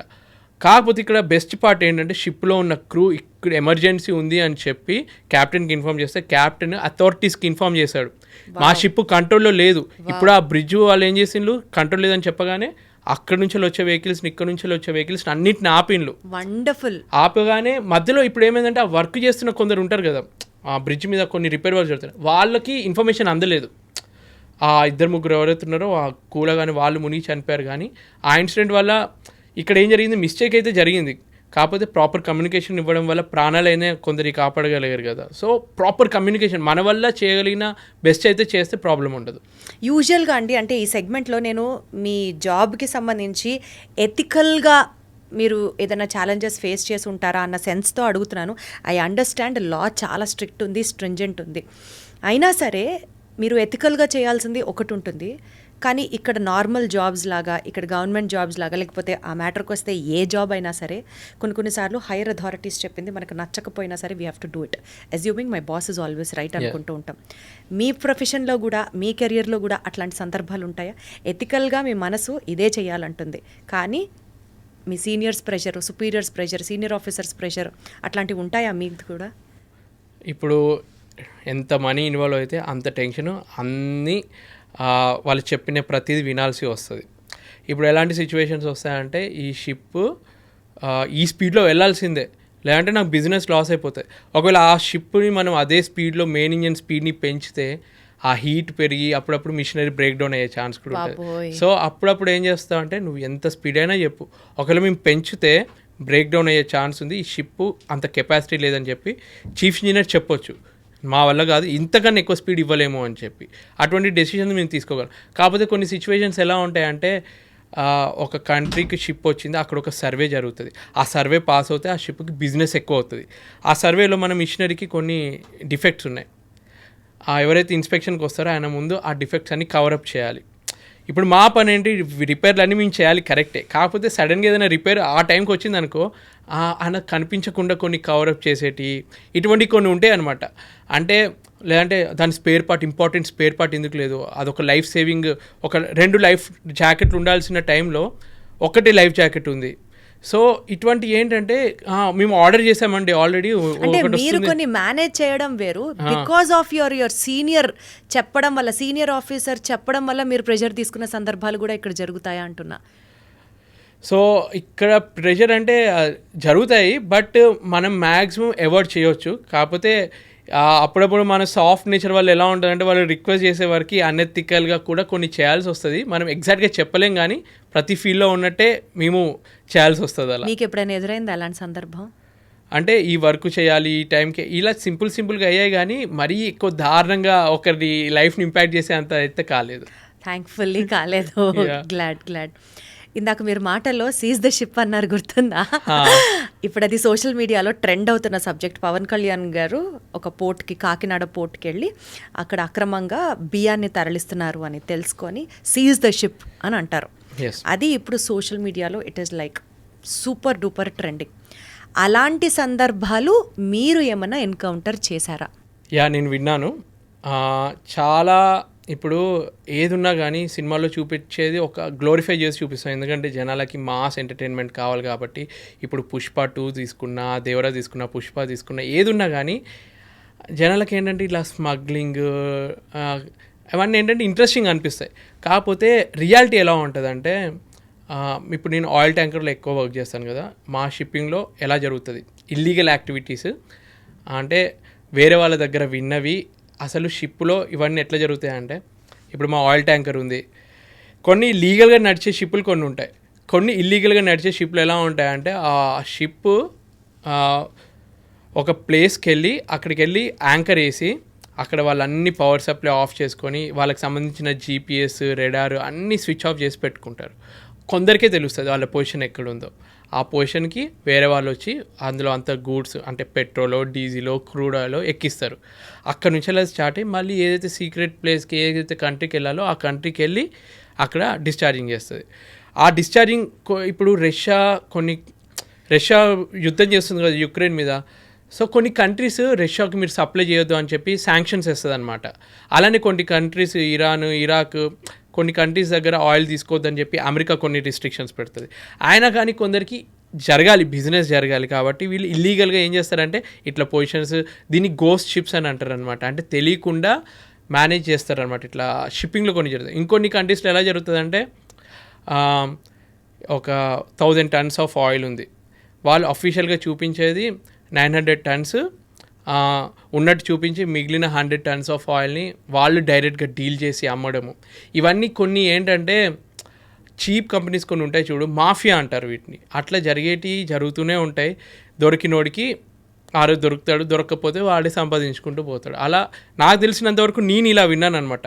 ఇప్పుడు కొందరు అందులో వర్క్ చేసిన వాళ్ళ దగ్గర నుంచి తెలుస్తుంది అది ఇదేదో జరుగుతుంది మనకు చెప్పకుండా. అంటే వాళ్ళకి డౌట్ వస్తుంది కదా, ఇవాళ 900 tons అన్నారు, 1000 tons ఇస్తున్నారు, ఇంకా 100 tons చెప్పకుండా ఇస్తున్నారు, అందరు డబ్బులు డిస్ట్రిబ్యూట్ చేసుకున్నారు. ఒక టైంలో ఎలా ఉండేదంటే సిచ్యువేషను, వాళ్ళ బెడ్ కింద మొత్తం డబ్బు కూడా నింపుకుని ఒక 20 ఏళ్ళ క్రితం రూల్స్ అంతా ఎక్కువ ఉండేవి కాదు, కస్టమ్స్ వాళ్ళంతా పట్టించుకునేటోళ్ళు కాదనమాట. అలా డబ్బులు సంపాదించుకునే వాళ్ళు కూడా ఉన్నారు ఒకప్పుడు. ఏదో నెగిటివిటీ స్ప్రెడ్ చేస్తున్నట్టు కాదు, నేను విన్న కథలే నేనేదో చూసి చెప్తున్నా అని క్వశ్చన్ వేస్తారేమో చూసేవాళ్ళు. నేను విన్నవి ఏదో మామూలుగా నాకు తెలిసింది ఇలా చెప్తున్నాను. ఎస్పెషల్లీ నేవీకి సంబంధించిన ఎక్సైజ్ డిపార్ట్మెంట్ వాళ్ళు బీభత్సంగా సంపాదిస్తారు అని కూడా విన్నాను. ఎందుకంటే most amount of illegal transportation happens through shipping అన్నది కూడా ఒక పాయింట్ ఉంది. అది కరెక్టా కాదా మీరే చెప్పాలి. యాక్చువల్గా నేను నేవీకి అసలు రిప్రజెంట్ చేయను, నాది మొత్తం కమర్షియల్ షిప్పింగ్ మెర్చెంట్ నేవీ కాబట్టి. But I have lot of respect for navy. మనకేంటంటే ప్రతి ఒక్కరూ ఏదో ఒకటి ఉంటారు, ఒక 100లో ఒక్కరు ఉంటారేమో, కానీ దాన్ని బట్టి మనం మొత్తం డిసైడ్ చేయలేము. ఇప్పుడు నా దగ్గర ప్రూఫ్ లేనప్పుడు నేను వాళ్ళ మీద ఏం పాయింట్అవుట్ చేయను. బట్ ఈరోజు మీరు నేవీ గాల గురించి అడిగారు కాబట్టి ఈరోజు Indian navy day. I have lot of respect for navy personal. So navy personal ఈరోజు ఇండియన్ నేవీ డే కూడా ఎందుకు చేసుకుంటున్నామంటే, కరాచీలో ఒక ఇంపార్టెంట్ పోర్ట్లో 3 షిప్పుల్ని మనము ముంచేసామన్నమాట, మన ఎనిమీ కంట్రీ కాబట్టి. ఆపరేషన్ ట్రైడెంట్ అన్న నేమ్ తోటి అది సక్సెస్ఫుల్గా చేసినందుకు ఇండియన్ నేవీ డే అని ఈరోజు సెలబ్రేట్ చేసుకుంటున్నాము. సో ఎక్కడో ఒక్క జరుగుతారు, పోలీస్ డిపార్ట్మెంట్లో లేరా, ప్రతి ఒక్క దాంట్లో ఉన్నారు. మొత్తం డిపార్ట్మెంట్ అనలేం, కానీ ఒకప్పుడు జరిగేటివి ఇలా. ఇప్పుడు మీరు కొన్ని సినిమాల్లో చూసినట్టు ఒకప్పుడు టీవీలు అవన్నీ తక్కువ రేట్కి తెచ్చుకొని, భాస్కర్ సినిమాలో చూపిస్తారు కదా, టీవీలు, ఫ్రిడ్జ్లు, కార్లని సైతం షిప్ చేస్తారు అని విన్నాము, తక్కువకి వస్తాయి మనకి. ఏంటంటే నేను ఇవన్నీ ఎప్పుడు విన్నానంటే నాకు అనిపించేది, నేను స్టార్టింగ్ షిప్పింగ్ కెరీర్లో జాయిన్ అయినప్పుడు నేను ఒక 21-22 ఇయర్స్ ఉంటాను. నాతో వర్క్ చేసిన అతనికి 55 ఇయర్స్ ఉన్నప్పుడు కథలు చెప్పేదనమాట. ఇప్పుడు షిప్పింగ్ ఇండస్ట్రీ అంత బాగాలేదు తమ్ముడు, అసలు ఏంటంటే మా టైంలో అసలు ఏ పోర్ట్కి వెళ్ళినా, ఏదో దుబాయ్కి వెళ్ళినా, ఏదైనా కంట్రీ, యూరోపియన్ కంట్రీకి వెళ్ళినా అక్కడ పెద్ద టీవీ తీసుకునేటోళ్ళం, రేడియో తీసుకునేటోళ్ళం. వాళ్ళు చెప్పే ఐటెంలు అన్నీ ఒక గొప్ప గొప్ప రేంజ్లో ఉండేవి. వాళ్ళేదో ఒకటా రెండా ఇట్లా తీసుకొని వచ్చి అదే ఇండియాలో ఎక్కువ రేట్కి అమ్మేటోళ్ళు అనమాట. అంటే ఏదో లక్షలు సంపాదించకపోయినా వాళ్ళకు ఒక బయట నుంచి తెచ్చుకొని కొంచెం ఈ మధ్య కస్టమ్స్ ప్రతిదీ మనం డిక్లేర్ చేస్తున్నాం కాబట్టి ఇవన్నీ చేయలేకపోతున్నాం. ఆ టైంలో అయితే వాళ్ళు బాగానే సంపాదించుకున్నారు. ఈ విధంగా ఇట్లా టీవీలు తెచ్చుకోవడము, రేడియోలు తెచ్చుకోవడము, పెద్ద పెద్ద లగ్జరియస్ బట్టలు. ఇప్పుడంటే మనకి ఎన్నో మాల్స్లో అన్నీ దొరుకుతున్నాయి, కానీ ఆ టైంలో వేరే కంట్రీలో దొరికే బట్టలకి చాలా డిమాండ్ ఉండేది. అక్కడ నుంచి తెచ్చుకొని ఇక్కడ అమ్మడము, వాచెస్, అలా సైడ్ ఇన్కమ్ తోటి చేసే వాళ్ళు కూడా చాలామంది ఉండేది ఆ టైంలో. ఇప్పుడు మాకు అదృష్టం లేదు, అదృష్టం కాదు కానీ ఆ సంపాదించే ఆపర్చునిటీ లేదు అలా. Right. So as a marine engineer me greatest accomplishment ఏంటి అంటే ఏం చెప్తారు? యాక్చువల్లీ నేను ఇంకా అవ్వాలి చీఫ్ ఇంజనీర్. నాకు టికెట్ ఆల్రెడీ ఉంది, అయితే ప్రమోషన్కి వెయిట్ చేస్తున్నాను. మేబీ నెక్స్ట్ సేలింగ్ కానీ నెక్స్ట్ 1 ఇయర్లో కానీ చీఫ్ ఇంజనీర్ అవుతే నాకు ఒకటి ఉండేది. అంటే షిప్పింగ్ ఇండస్ట్రీలో జాయిన్ అవుతున్నప్పుడు ఏదైతే ఎంట్రన్స్ ఎగ్జామ్ రాసినప్పుడు ఆల్ ఇండియా సెకండ్ వచ్చింది, కానీ నాకు ఎప్పుడు ఆ ఫస్ట్ అనేది మిస్ అవుతున్నాను అనమాట. సెకండ్ ఇంజనీర్ ఇప్పటికి కూడా ఆ చీఫ్ ఇంజనీర్, ఆ ఫస్ట్ ఇంజనీర్ ర్యాంక్కి వెళ్ళాలని ఒక ఆశ. సో ఆల్రెడీ టికెట్ ఉంది, ఎగ్జామ్ పాస్ అయ్యి 5 ఇయర్స్ అయింది. కాకపోతే ఈ ప్రైవేట్లో ఎలా అంటే చాలా కాంపిటీషన్ ఉంటుంది, రిక్వైర్మెంట్ బట్టి ఉంటుంది అనమాట. చిన్న కంపెనీస్లో ఇప్పుడు మీకు చెప్పాను చూడండి, కొన్ని ఇల్లీగల్గా నడిచే కంపెనీస్, అంటే తెలియకుండా అటువంటి కంపెనీస్లో వాళ్ళు ఇస్తా అంటున్నారు చీఫ్ ఇంజనీర్గా అవ్వచ్చు మీకు రండి అని చెప్పి. కానీ నాకేంటంటే అలాంటి కంపెనీకి వెళ్ళి నా నేమ్ ఖరాబ్ చేసుకోవడం నాకు ఇష్టం లేక నేను మంచి కంపెనీలోనే చీఫ్ ఇంజనీర్ అవుదామని వెయిట్ చేస్తున్నాను. That will be my greatest achievement. ఇప్పటివరకు నా అచీవ్మెంట్ అంటే ప్రతి షిప్లో నాతో వర్క్ చేసిన వాళ్ళు నన్ను తిట్టుకోకుండా వీడితో ఉన్నందుకు మంచిగానే ఉన్నారా బాబు అనిపించుకున్నా, అదే అచీవ్మెంట్ నాకు. So sweet.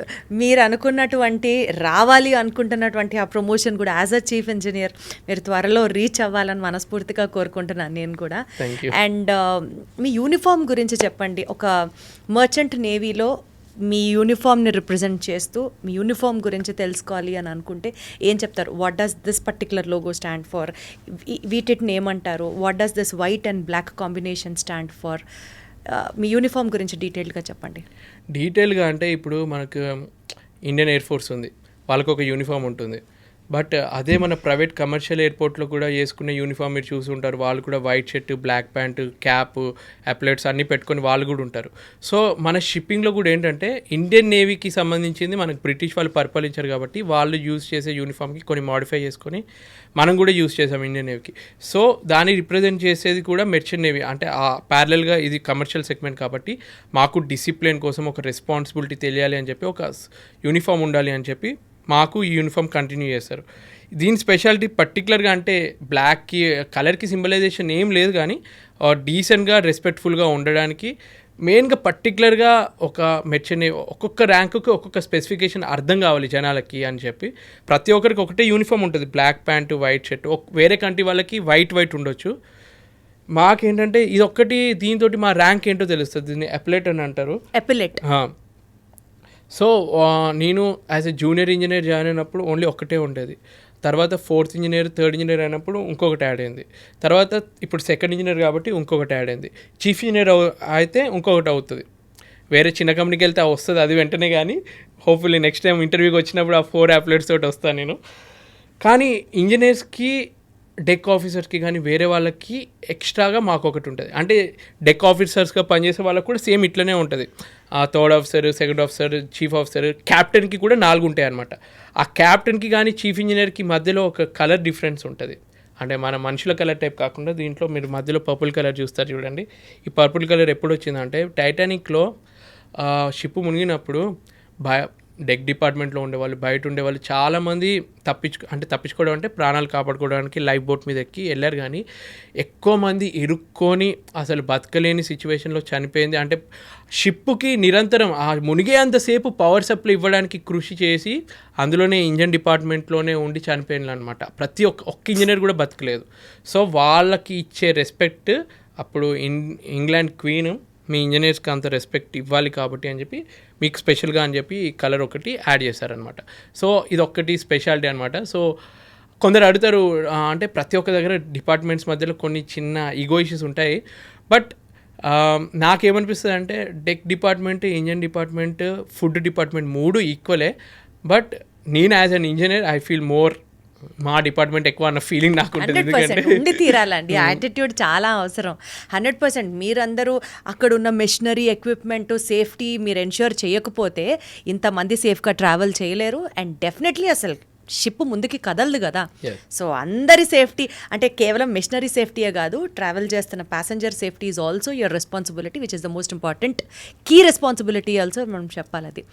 అండ్ బేసికల్గా అండి మెరిటైమ్ ఇండస్ట్రీలో ఈ పర్టిక్యులర్ చేంజెస్ వస్తే ఇంకా బాగుంటుంది అని మీరు looking forward for that change in the system ఏమన్నా మీరు సజెస్ట్ చేసేవి ఉన్నాయా?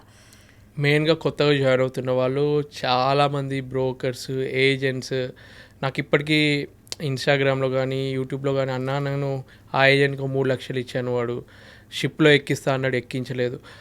అప్పుడప్పుడు ఎలా అంటే ఆ అబ్బాయి నాకు ఫోన్ చేసి మా అమ్మతో ఒకసారి మాట్లాడతారా అని వాళ్ళ అమ్మ నాతో మాట్లాడి, నేను కూలి పని చేసుకుంటాను, మా అబ్బాయిని ఫస్ట్ టైం ముంబైకి తీసుకొచ్చిన, ఒక్కడేమొస్తాడని చెప్పి నేను కూడా వచ్చినాను. ఒక ఏజెంట్కి మేము ఏదో అప్పు తీసుకొని 3 లక్షలు కట్టినాము, పోర్ట్కి తీసుకెళ్ళిండు, షిప్ ఎక్కనియలేదు.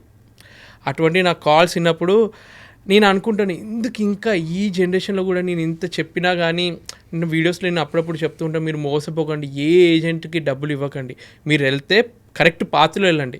మన దగ్గర ఏంటంటే ప్రతి దానికి ఎవరైనా ఆశ చూపిస్తే 3 లక్షలు ఇస్తే జాబ్ ఇస్తా అంటే అది నమ్మకుండా వాళ్ళు నిజంగా గుడ్డిగా నమ్మి ఇస్తున్నారు.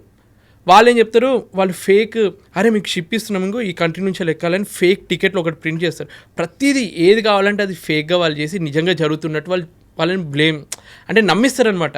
ఇక్కడ మోసం చేసేవాడి కన్నా మోసపోతున్న వాళ్ళదే తప్పు. నేను వాళ్ళకి చెప్పేది ఒకటే, మోసపోయిన తర్వాత రాకండి, ముందే మీరు కొంచెం ఆలోచించండి, ఎవరికి డబ్బులు ఇవ్వకండి. ఇప్పుడు మీరు కష్టపడి మీరు ఒక ఇన్స్టిట్యూట్లో చదివిండ్రు, మీ ఓన్గా వెళ్ళి ప్రతి కంపెనీ డోర్ దగ్గరికి వెళ్ళి మీరు అడుక్కోండి, నేను కష్టపడితే నేను ఫ్రీగానే చేస్తాను, ఒక షిప్లో నాకు జీతం ఇవ్వకండి, నేను ఫ్రీగానే చేస్తా, కానీ ఇట్లా ఎదురు డబ్బు ఇచ్చి మీడియేటర్కి, ఏజెంట్లకి ఇవ్వకండి అని చెప్తూ ఉంటాను. మెయిన్గా మన ఇండియాలో అయితే చాలా ఎక్కువ ఉంది. అంటే ఇప్పుడు మన శ్రీకాకుళం సైడ్లో కళింగపట్నం అనే ఒక ప్లేస్ ఉంది, అక్కడ ప్రతి ఇంటికి ఒక సీఫేర్ అని ఉంటాడనమాట. గుజరాత్లో కొన్ని ప్లేసెస్, ఇట్లాంటి ప్లేసెస్లో ఏంటంటే ఆ జనాలకి డెస్పరేట్ ఉంటారనమాట, ఎట్లయినా షిప్ ఎక్కాలి. వాళ్ళకి ఒక పాత అనమాట, ఈయనకి ఒక ఆయన 3 లక్షలు ఇచ్చిండంట, షిప్ దొరికిందంట, ఆయన ఎట్లా షిప్ ఎక్కిండు కదా, ఇంకా 10 మంది ఇస్తారు, వాడేదో 2-3 ఇస్తాడు, మిగిలిన డబ్బులు వేసుకొని పారిపోతాడు, డబ్బులు ఒక్కసారి వచ్చిన తర్వాత. సో ఇదొకటి తప్పు, ఇది ఇండస్ట్రీది అని చెప్పను, ఇస్తున్న మా జనాలదే తప్పు, అలా నమ్మకండి అన్నది మెయిన్గా చెప్తున్నాను. ప్లస్ ఏంటంటే ఇవన్నీ కొన్ని ఇన్స్టిట్యూట్స్ కూడా ఉన్నాయన్నమాట, కొన్ని చెత్త ఇన్స్టిట్యూట్ వితౌట్ లైసెన్స్, ఏదో చీప్గా వాళ్ళు ఒక 2 లక్షలు 3 లక్షలు కోర్స్ చేపిస్తే మీకు షిప్ ఇస్తామని చెప్పి ఆ ఇన్స్టిట్యూట్ వాళ్ళకి జాబులు ఇప్పిస్తా అని చెప్పి డబ్బులు తీసుకొని ట్రైనింగ్ ఇచ్చిన తర్వాత కూడా షిప్లు ఇవ్వరనమాట, స్పాన్సర్షిప్ ఇవ్వరనమాట. సో అటువంటి కంపెనీస్ చాలా, అంటే ఇన్స్టిట్యూట్స్ చాలా ఉన్నాయి. వాటన్నిటి మీద లీగల్ యాక్షన్ తీసుకునే సిస్టమ్ రావాలి. నా మెయిన్ ఏంటంటే ఇప్పుడు సోషల్ మీడియాలో నాలాంటోడు ఇంకెవరైనా ఉంటే వాళ్ళందరినీ చూసి అబ్బా ఆయన మంచిగా ఉన్నాడు, మంచి పేరు తెచ్చుకున్నాడు, మంచి సంపాదిస్తున్నాడు, ఇట్లా కూడా నాకు కొడుకు అవ్వచ్చు, నేను కూడా ఇట్లా అవ్వాలి, నాకు తిరగాలని ఉంది, అన్ని పాజిటివే చూస్తున్నారు. కాబట్టి కింద బయట కనిపిస్తున్న అది చూస్తున్నారు, కానీ కింద ఎంత డర్ట్ ఉంది, ఎంత చెత్త చెదరం ఉంది, అవన్నీ వాళ్ళు అబ్జర్వ్ చేయట్లేదు. అవన్నీ కూడా ఉంటాయి. అంటే నాకు లక్ బాగుండి నేను ఏదో గవర్నమెంట్ కంపెనీ ద్వారా తెలియకుండా నేను ఈ దారిలోకి వచ్చాను, కానీ ఈ కాలంలో అయితే ఈ క్రేజ్ని యూజ్ చేసుకొని చాలామంది మోసాలు చేస్తున్నారు. సో ఈ మోసాలు బేసికల్గా అసలు what is the right procedure to get in to merchant navy అండి? మీరు ఒకవేళ ఇంజనీరింగ్ చేస్తే, మెకానికల్ ఇంజనీరింగ్ కానీ మెరైన్ ఇంజనీరింగ్ చేస్తే మీరు జాబ్ తెచ్చుకోవడానికి, ఒకవేళ నేను మెకానికల్ ఇంజనీరింగ్ చేస్తాను, నేను కంపెనీస్ అప్లై చేసినట్టే మీకు నోటిఫికేషన్స్ వస్తాయి. ఇప్పుడు అడ్డమైన చెత్త అంతా జనాలు చూస్తున్నారు, ఇన్స్టాగ్రామ్లో ఏవేవో చూస్తారు. దాని బదులు మీరు ఎంప్లాయ్మెంట్కి సంబంధించినవి గూగుల్లో ఎన్నో సైట్స్ ఉంటాయి. ఒకప్పుడు మాకు ఎంప్లాయ్మెంట్ న్యూస్ అని చెప్పి ఒక న్యూస్ పేపర్ వచ్చేది, అది తీసుకోండి. అటువంటివి తీసుకుంటే మీకు ప్రతి ఇన్ఫర్మేషన్ వస్తుంది. షిప్పింగ్కి సంబంధించినవి కూడా కొన్ని ఉంటాయి, అట్లా సిఎన్ జాబ్ అని చెప్పి కొన్ని ఉంటాయి అనమాట. అవన్నీ చూసుకొని మీరు కంపెనీకి సంబంధించిన ఈమెయిల్ ఐడికి మీరు అన్ని మెయిల్ చేయండి, నాకు జాయిన్ అవ్వాలని ఉంది. ఫస్ట్ ట్రైనింగ్ కోసం ప్రాపర్ ట్రైనింగ్ ఇన్స్టిట్యూట్, లైసెన్స్ ఉన్న ఇన్స్టిట్యూట్ని వెతుక్కోండి. అవన్నీ మీకు dgshipping.gov.in తెలుస్తుంది. దీనికే లైసెన్స్ ఉంది, దీనికే RPSL నెంబర్ ఉంది అని చెప్పి లైసెన్స్ ఉన్న ఇన్స్టిట్యూట్లోనే జాయిన్ అవ్వండి. జాయిన్ అయ్యే ముందు కూడా అందులో చదివిన వాళ్ళకి జాబ్స్ వచ్చాయా, షిప్ నిజంగా ఎక్కుతున్నారా, దాని ప్లేస్మెంట్స్ ఎట్లున్నాయో మీ భవిష్యత్తు కోసం మీరే రీసెర్చ్ చేసి మీరు జాయిన్ అవ్వాలి. ఒకరు వచ్చి మీకు అది బాగుంటుందని నోటి వరకు ముద్ద తెచ్చి ఎవ్వరు పెట్టరు. ఈ కాలంలో ఎవ్వరు బిజీలో వాళ్ళు ఉంటారు. మీరు తెలుసుకొని మీరు రీసెర్చ్ చేసి మంచి ఇన్స్టిట్యూట్లో జాయిన్ అవ్వండి. తర్వాత కూడా జాబ్ రాకపోతే మీరు కష్టపడండి. ముంబై కానీ, వైజాగ్ కానీ, ఏదైనా చెన్నై కానీ వెళ్ళి అక్కడ ఒక 6 నెలలు తిరగాల్సిందే. ప్రతి ఒక్క ఆఫీస్కి వెళ్ళి మీ ఎంతూసియాజం చూపెట్టండి. నాకు ఈ వర్క్ వచ్చు, ఫ్రీగా అయినా చేయడానికి ప్రయత్నించండి 1 year అట్లా. తర్వాత అట్లా లీగల్గా వెళ్ళండి. అంతేగాని డబ్బులు స్టార్టింగ్ షార్ట్ కట్ వేలో వెతుకుని ఆ 3 లక్షలు ఇచ్చానని చెప్పి మళ్ళీ ఇంకో ఏజెంట్కి ఇంకో డబ్బులు ఇచ్చేటోళ్ళు కూడా కొందరు ఉన్నారు. వీడు కాకపోతే ఇంకొకటి ఇస్తాడని చెప్పి అలా లాస్ అయిపోయి తర్వాత ఇదంతా తలనొప్పింది. కానీ మళ్ళీ ఇంటికి వచ్చి మామూలు రైతు పని అలా ఫార్మింగ్ పని చేసుకుంటున్న కుటుంబాలను కూడా చూశాను. సో లీగల్గా మీరు వెళ్ళి మంచి ఇన్స్టిట్యూట్, మంచిగా కంపెనీ ప్లేస్మెంట్ ఇంటర్వ్యూస్ ఇచ్చి షిప్ ఎక్కితే అది బెస్ట్ నా దృష్టిలో. వండర్ఫుల్ అండి. అసలు షిప్పింగ్ ఇండస్ట్రీకి సంబంధించి ఎన్ని కొత్త విషయాలు తెలుసుకున్నానో నేను ఇంటర్వ్యూ ద్వారా. అక్కడ మీ లైఫ్ ఎలా ఉంటుంది, మీ మెంటల్ కండిషన్స్ ఎట్లా ఉంటాయి, ఫ్యామిలీని ఎలా మిస్ అవుతారు, స్ట్రెస్ని ఎలా హ్యాండిల్ చేసుకుంటారు, ఇన్నిటిని ఇవాళ తెలుసుకోవడం నాకు నిజంగా మిమ్మల్ని ఇంటర్వ్యూ చేసే ఈ ఆపర్చునిటీ ఇచ్చినందుకే I have to really feel gratitude to you. అసలు నేను మీకు థ్యాంక్స్ చెప్పాలి. ఎందుకంటే నేను ఇంత బాగా ఎక్స్ప్రెస్ చేయగలగడానికి మీరు అడిగిన క్వశ్చన్స్ హెల్ప్ అయ్యాయి. ప్లస్ నేనైతే మెయిన్గా కన్వే చేద్దాం అనుకున్నాను, ఏదైతే యంగ్స్టర్స్ రావాలనుకుంటున్న వాళ్ళకి మంచి వేలోనే రావాలి, ఎటువంటి వాళ్ళకి ఏ బ్రోకర్కి ఏ ఏజెంట్కి డబ్బులు ఇవ్వద్దు అన్న మెయిన్ ఇన్ఫర్మేషన్ ఇద్దాం అనుకున్నాను. మీ ద్వారా ప్రతి ఒక్కరికి ఈ ఇన్ఫర్మేషన్ రీచ్ అవుతే అదే నాకు చాలా హ్యాపీనెస్. వండర్ఫుల్ అండి. Wishing you all the very best. And మీరు అనుకుంటున్నటువంటి ఆ చీఫ్ ఇంజనీర్ ర్యాంక్ అతి త్వరలో మీ దగ్గరికి వచ్చేయాలని మనస్ఫూర్తిగా కోరుకుంటూ good luck to you Rajasekhar garu. Thank you very much అండి.